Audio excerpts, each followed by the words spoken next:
Welcome, Kristin, to Metalladium Pages. It's a great pleasure to talk with you, well, about the band, about this new album. We will obviously we would like to thank you for taking the time for answer the questions. Meanwhile, how are you? How is the band? How is the band, Temperance? Oh, thanks, and thanks so much for having me. Um, the band is doing great. This is my first album with Temperance, so there was a lot of stuff going into actually getting this album completed, and from what you hear today. But the band is doing great. We have really great chemistry together. I think we're all really good friends, and yeah, we have some tours coming up, a lot of shows. So I like to think that the band is doing pretty well and healthy and all that good stuff. And for me, it's a little bit more you know nerve wracking to start a new era with a new band. So yeah, we'll see what happens.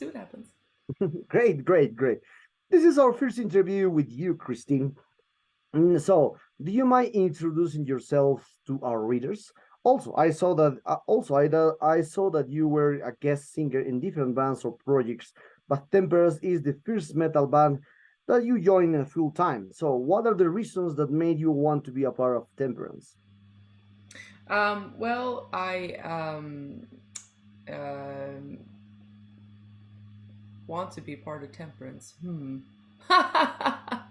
I guess it's just how it all kind of happened. I mean, I actually have been an opera singer my whole life up until the pandemic, and I lost all my jobs in the pandemic, as everyone did, and that's when I kind of decided that I wanted to do a like let me just do my some metal covers because I never had an outlet before to do any sort of metal covers at all.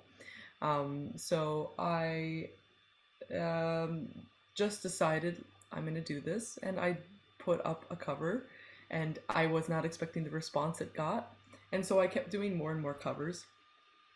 And then eventually, at one point, Marco, who's like the main songwriter of Temperance, he, I guess, noticed me. And I met him before, so I guess he was kind of following what I was doing. But he reached out to me and said, "Hey, we're losing Alessia. Would you be interested in doing this tour with us?" And then also at the time I was on tour with I was supposed to do Twilight Force's tour at the same time, so I said, well, I can't really do this right now. I need to do this tour. And he said, well, come join the tour right after. And I was like, okay, I will. So I did end up doing that tour, and then a couple days after that he asked me to do this tour, he's like, hey, actually, can you be in the band? And I was like, whoa, it's a lot all at once. And then he told me like, hey, you need to do this album actually in like 3 weeks. He had to do the album before the tour that I was leaving for, so I really didn't have much time at all. This all happened in the span of like a couple weeks to a month, where I had to make this decision to like record this album. So yeah, everything you hear on the album is me singing it in one session in a couple hours that I did. I learned the album. I did all the recording in my own home, and yeah, kind of crazy stuff. So that's basically how I joined Temperance. Great, great, great. Well, lineup changes are really difficult in most bands, especially when it Right, comes to the singer. So, how are you right. feeling with fans' reactions until now? How do you feel with the experience of recording an album and going on tour with Temperance? Well, fans' reactions, I think, have been really great. So I'm really happy, I think, with how it all is turning out so far. Um, I wasn't too nervous because I think me and Alessia have such different voices that I can't really feel like offended at people being, upset. I don't think it's a I just think a lot of people don't like change, and I understand people don't like change, but I'm not feeling like bad or anything if I see someone. It's very few comments I think that are maybe prefer the previous singer, but I know very well that it's just like the way it is. You could be the best singer in the world and replace the worst singer in the world, and people will still not think you're great. Like it's so it doesn't matter. Like I love Alessia. She's a great person, and we just have totally different voices. So I don't feel bad about it. Um, and then like going on tour Temperance, that was one of the big things that I wanted to, um, you know, see before I said yes, I'm going to join the band because they are, you don't want to go on tour and commit to people that you don't like or that they're weird or there's something wrong with them. There is something wrong with them, but that's different. um, but no, they're super great guys, and we have so much fun. We're always laughing, and I really just like the camaraderie ship and the friendship that we built, and that was kind of a big decision for me to say, yeah, this is where I want to be in the band. So they're great guys, and the tours were the conditions are never super great because we're a smaller band, and when you tour, it's a little bit rough around the edges. Um, Especially like if I'm doing shows and stuff with Twilight Force, the conditions are a little different. So it was like for a while I was more used to like the Twilight Force conditions, and then you go to Temperance, it was a little bit rough at first. But things are definitely picking up for Temperance. Things are getting better for Temperance, so I'm just really excited to see how this goes in the future. Well, great to know, great to know. So Temperance has been delivering some great melodic metal albums, and it seems that this new album, Hermitage Drown Daruma's Ice Part 2, were the songs for this new album already done when you joined the band. So, Yes. how was your experience working on this new album? How would you describe the new album in terms of lyrics and music? I guess this is a concept album, right? Right. Like I said, answering the first part, working on the album, like I said, was very crushed for me in terms of time, like a very small amount of time. Because he basically said, okay, you need to record this before you leave for tour. The rest of them are going to record their parts in the studio in Italy, and I basically said like, oh, I there's just no time. I had to do it at home, so I had no idea about the concept of the album. I had no yeah, I just had nothing. I just had to do my lines, so I didn't really know anything about. Everything was out of context. Um, there was like some lyrics I had to change that were pretty difficult to, because there was Italian English translation, so I tried to like help fix that a little bit. But in the future, I think I probably will have a little bit more say with the lyrics. Help him with the lyrics a little bit more. Um, so it was just a very interesting process. Everything was so fast. And at this point, I also didn't know if I was like officially going to join the band. So it was just really crazy. Um, so the concept of the album, I also am a little on the unsure because of the way that I worked with this album, since I had to do it in such a fast way. I wasn't super sure of like, or still I'm not super sure of the concept, but basically it's about some guy from New York who finds this Daruma doll, which is like a Japanese doll, and it somehow transports him to like another uh, zone, like another world basically, and he needs to kind of help this conflict that's been raging on in this world. And so it's a little interesting. It's very fantasy-esque, but it's a very cool story, and we have a lot of guests, as I'm sure as you noticed on the album, which add to the characters and the story. So yeah, you have to just. And I highly recommend actually buying the physical album because the booklet has a lot of cool artwork that helps depict as the story moves along, and like obviously reading along with the lyrics is going to help you understand the story a lot more, but it's very in depth. Marco actually like wrote a book, I think, even with even more details about how it is. So yeah, crazy. But yeah, so it's a very cool album. Oh, yes, yes, yes. Well, we hear completely. It's a great album. It's a great album. So Oh, thank you. Temperance is a band where we can find three talented singers. How do you manage to divide the parts of each of you singing in order to achieve the best result for the songs? Also, there are guest singers. So what can you tell us about them? Well, Marco decides how we split the parts. I'm not sure if that's the way it's always been done, but I have a feeling it was. But in this case, I think it was pretty easy for him to decide the parts because we are all different characters of this drama or this play that he created, right? So it was actually, I think, pretty easy, I think. And there's actually quite a few tracks that I'm not on at all because my character's just not in the scene. Um, so it was very interesting, I think. I don't know how, if you write like a non-concept song, I don't know how he decides, but I bet you, I mean, I'm sure it's, he knows like voices very well, you know, and he had to change all the vocal lines when I joined. So, because it was originally written for Alessia, but we have such different voices that, you know, Marco actually changed all of the lines musically to fit my voice for what he thought was better, and which ended up being great, I think. And what was the second part of the question? No, I forgot. what can you tell? What can you tell about the singers or the guest singers? Oh, the guest singers, yes.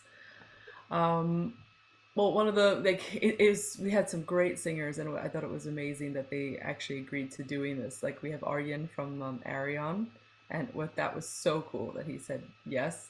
And also some amazing singers like Fabienne from Olivetti, and Laura from Faun, and insanely cool. Oh, and of course Alle Conti, who was my bud with Twilight Force, and so it just was. I didn't work with them at all. I just know that Marco asked them and that they accepted, and they eventually sent a recording over. But everything was done on their own time, on their own. So I really have had no interaction with them at all. It's funny because a lot of people do ask, like, have you met them? Like, nope, not at all. Yeah, except Ale, of course, Ale Conti. I know that at least I think he recorded that song also just in one sitting, one hour basically, and sent it over, which is pretty cool. Hmm. Well, Christine, if I'm not wrong about, well, you are from US, but you Yes. moved to Europe and now sing for an Italian band, well, international Hmm. band, I think. So, what are the differences that you could find between the scenes from both sides?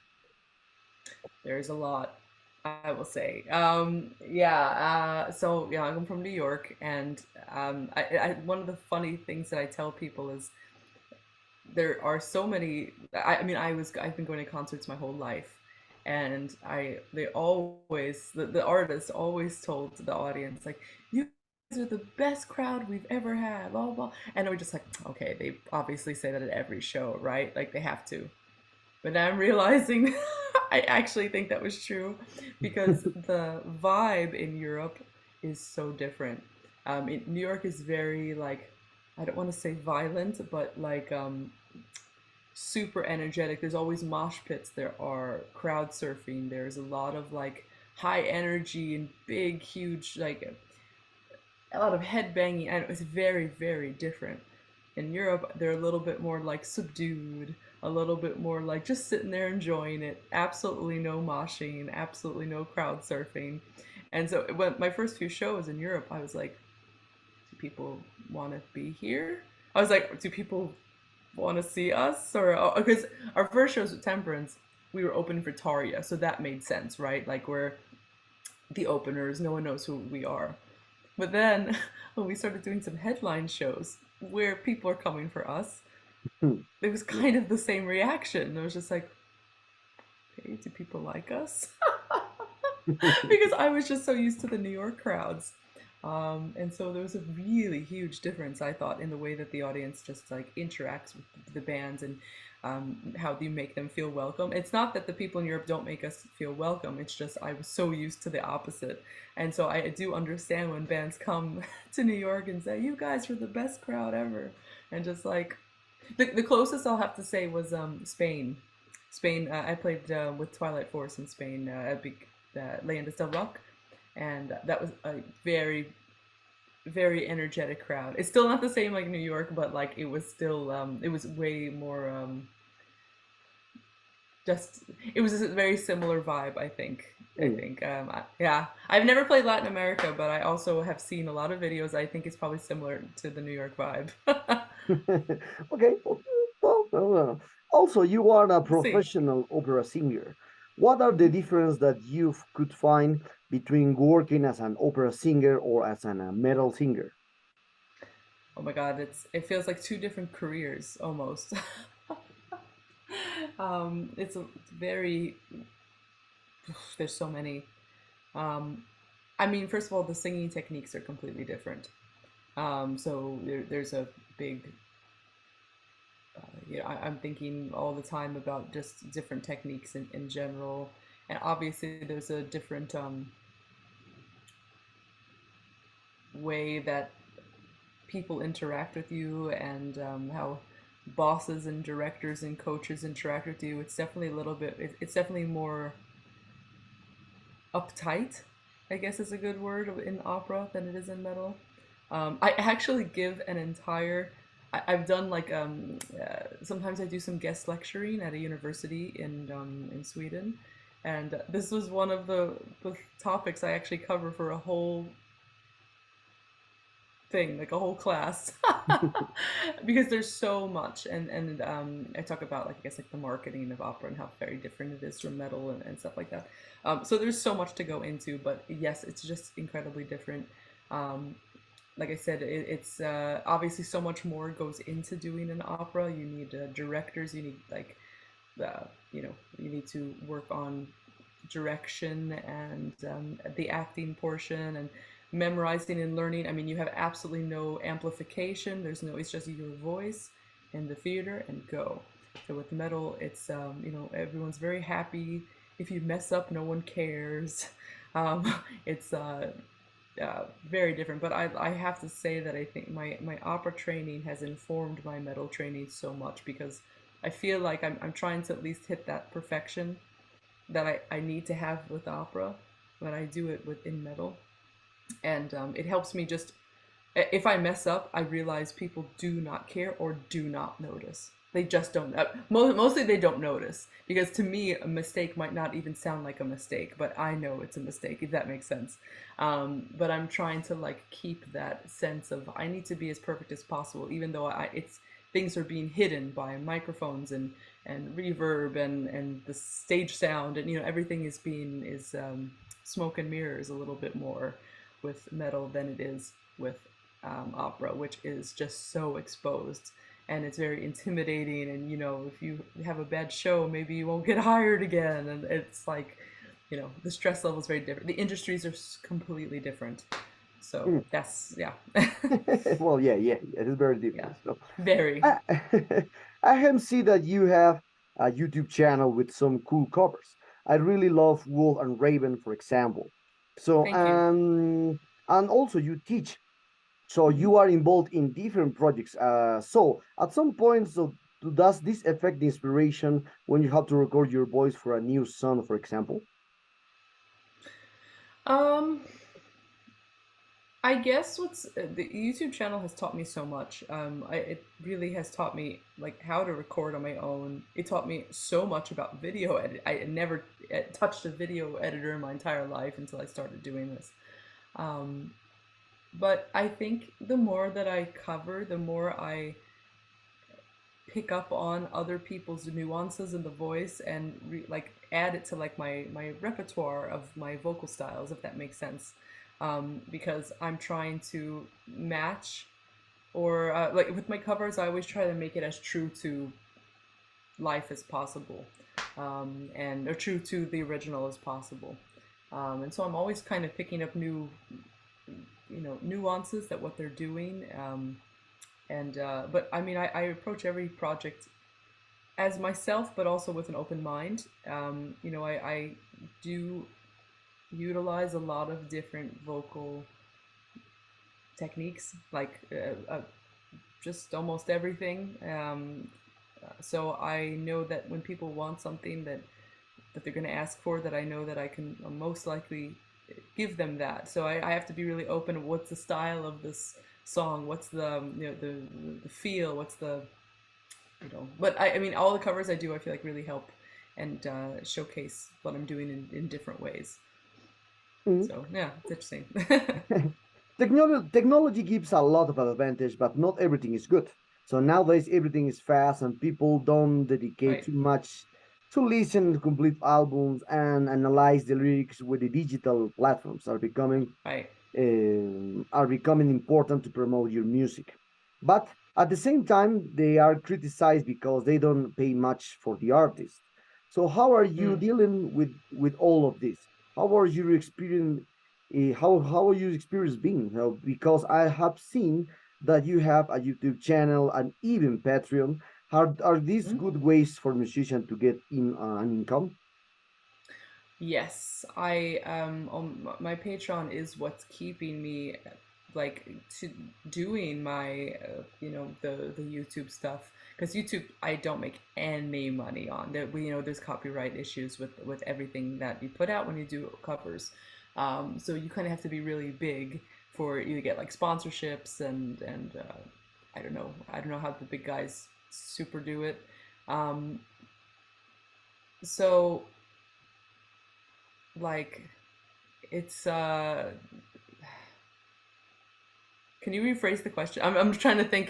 Maybe if you rephrase it. So what Oh, is like what? How do you deal with AI basically, and the new? something like that? So what is your perspective about this? No, about this the example for so about social media, no, because the Spotify, Oh, all right, right, these right. guys. But I also feel like okay, that's what I want to say was metal music. I think is not super affected yet. Sometimes we like there are huge artists on Spotify with millions of streaming like listeners, and you never heard of them in my life. And I it's crazy, and it's like all trap music. I don't get it. It feels a little strange, but I at least think with like metal music and stuff, like I think we're a little bit. But that's what's also so hard. It's like, oh my god, we put so much actual work into these songs, and they never really see, they don't get past the niche genre. So it's like, why do we do it? It's like, well, we do it because we love this genre. You know what I mean? Yeah, we're not here to make money. But that's why I think the Patreon's been so great, because I have some tiers where people can actually tell me what songs they want me to cover, and then I have another tier voting on it, so that I actually do covers that are like the people's choice. And I think that's been great because they can hear me sing something they want me to sing, and I'll be singing stuff that I've never kind of heard of or I've never done, and that's also been super great I think for me to for my learning experience. And but like yeah, I don't think I would continue doing like YouTube and stuff like that without this Patreon. I'm not, it's not like a crazy amount of money, but it really helps actually, like, okay, I'm going to do this every month. And this, because this is what, this is what I'm offering. So it's really just been super fantastic. It really helps feel like, because YouTube really is $0. um, Well, yeah. but paying the artists and stuff like that. I very, I wouldn't do work that was free.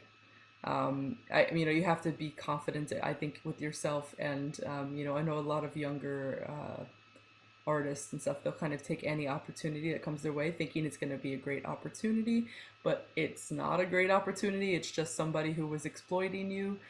So I feel, at least, like, again, with my training and my schooling, I do feel confident to just say no and say, like, I'm not going to be doing this. It's like I spent way too much money on school in America to do this project for free.